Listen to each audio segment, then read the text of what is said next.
धर्म तो धस गए नहीं, धस गए तीनों लोग। खैरायत में खैर है, कीजय आत्मपोख।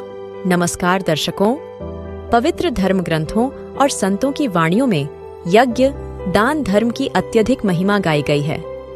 यहाँ तक कि चारों वेदों के संक्षिप्त रूप श्रीमद् भगवद गीता अध्याय 3 श्लोक 12 में स्पष्ट किया गया है।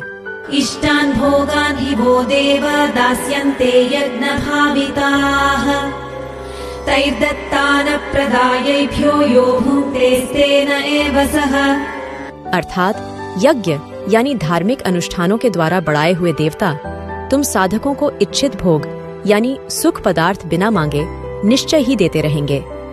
फिर जो व्यक्ति उसका कुछ अंश धर्म में नहीं लगाते, अर्थात जो धर्म यज्ञ आदि नहीं करते अपितु स्वयं ही भोगते हैं, वह तो परमात्मा का चोर है।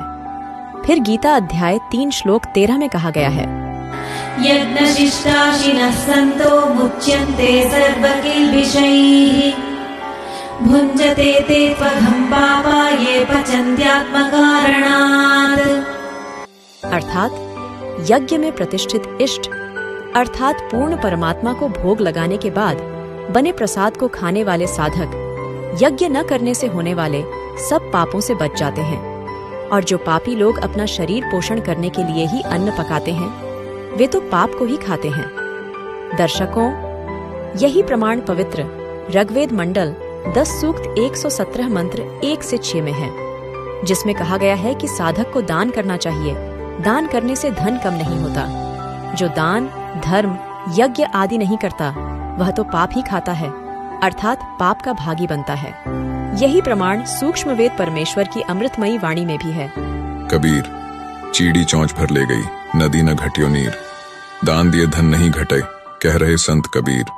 साथ ही सूक्ष्म वेद में कहा गया है, सोई म्लेच्छ समझाणिए, गही जो दान विहीन। यही कारण नित्य दान करे, जो नर चतुर प्रवीण। अर्थात जो गृहस्थी व्यक्ति दान नहीं करता वह तो म्लेच्छ यानी दुष्ट व्यक्ति के समान है। इसलिए हे बुद्धिमान, नित्य यानी सदा दान करो। वहीं जगत गुरु तत्वदर्शी संत रामपाल जी महाराज बताते हैं कि प्रतिदिन या सत्संग के समय जब भोजन प्रसाद बनता है तो सर्वप्रथम कुछ भोजन अलग निकालकर पूर्ण परमात्मा को भोग लगाया जाना चाहिए। उसके पश्चात ही शेष भोजन भंडारे को वितरित किया जाना चाहिए, जो कि शास्त्रानुकूल विधि है, जिससे पूर्ण परमात्मा के भोग से बचा शेष भोजन व प्रसाद खाने वाले के कुछ पाप विनाश हो जाते हैं। इस प्रकार पूर्ण संत से उपदेश प्राप्त करके उसके बताए अनुसार सर्व भक्ति कार्य करने से साधक पूर्ण मुक्त हो जाता है, क्योंकि सूक्ष्म वेद में कहा गया है, बिन गुरु भजन दान बिरथ हैं, ज्यों लूटा चोर। न मुक्ति न लाभ संसारी, कह समझाऊं तोर। कबीर, गुरु बिन माला फेरते, गुरु बिन देते दान। गुरु बिन दोनों निष्फल हैं, चाहे पूछो वेद पुराण। वहीं संत गरीबदास जी महाराज ने अपनी अमर वाणी में दान धर्म की महिमा बताते हुए कहा है, गरीब बुढ़िया और बाजीद जी, सुनही के आनंद। रोटी चारों मुक्ति हैं, कटें गले फंद। एक दाने का निकास, सहस्र दानों का प्रकाश। जिस भंडारे से अन्न निकसा, सो भंडारा भरपूर। काल कंटक दूर, सती अन्न देव संतोषी पावे। जाकी वासना 3 लोक में समावे। भावार्थ है कि एक समय राजा बाजीद घर त्याग कर जंगल में साधना कर रहे थे। एक कुतिया ने 8 बच्चों को जन्म दिया। उसको बहुत भूख लगी थी। एक बुढ़िया अपनी 4 रोटी कपड़े में बांधकर खेत में काम के लिए जा रही थी। बाजीद ने कहा, माई, इस कुतिया को 1 रोटी डाल दो, यह भूख से मरने वाली है, साथ में 8 बच्चे और मरेंगे। बुढ़िया चतुर थी, उसने कहा, मेरे खून पसीने की कमाई है, यह कैसे दे दूं? संत ने कहा, कैसे रोटी डालोगी? बुढ़िया ने कहा, आप अपनी भक्ति का 4था भाग मुझे दे दो, मैं रोटी डाल दूंगी। संत ने अपनी साधना का 4था भाग संकल्प कर बुढ़िया को दे दिया। वृद्धा ने 1 रोटी कुतिया को डाल दी। फिर भी कुतिया भूखी थी। ऐसे करते करते बुढ़िया ने 4 रोटी कुतिया को डाल दी और संत बाजीद जी ने अपनी सर्व भक्ति कमाई वृद्धा को संकल्प कर दी, जिससे कुतिया अर्थात सुनही तथा उसके बच्चों का जीवन बच गया। रोटी देने से माई को भक्ति की कमाई प्राप्त हुई और बाजीद जी भक्ति पुण्यहीन हो गए, परंतु कुतिया और उसके बच्चों को जीवन दान देने के कारण बाजीद जी को स्वर्ग की प्राप्ति हुई। दर्शकों, इसके अलावा सूक्ष्म वेद में धर्म भंडारे की महत्वता बताते हुए कहा गया है, रोटी तैमूरलंग को दीन्ही ताते साथ बादशाही लीन्ही, अर्थात परमेश्वर ने तैमूरलंग की एक रोटी खाकर उसको 7 पीढ़ी का राज्य प्रदान किया था, जिसका इतिहास गवाह है कि तैमूरलंग से लेकर औरंगजेब तक 7 पीढ़ी ने भारत पर राज किया और इसके बाद वह राज्य टुकड़े में बंट गया था। फिर सूक्ष्म वेद में बताया गया है, भूख बाखला दिए विचार भैये चकवे कईक बार, अर्थात एक समय अकाल यानी दुर्भिक्ष गिरा था, भोजन उपलब्ध नहीं हो रहा था, हाहाकार मची थी। एक व्यक्ति ने पानी में चने उबालकर यानी बाखली बनाकर भूखों को बांटने शुरू किए। उसने अपने घर पर ही यह धर्म शुरू किया और जब भूखे व्यक्तियों को पता चला वहां आने लगे। उसने नियम बनाया कि एक व्यक्ति को एक बूक बाखली ही एक दिन में दिया जाएगा। आपकी जानकारी के लिए बता दें कि दोनों हाथों से बाखली भरकर देने को बूक कहा जाता है। इसे हरियाणा में बुगटा कहते हैं।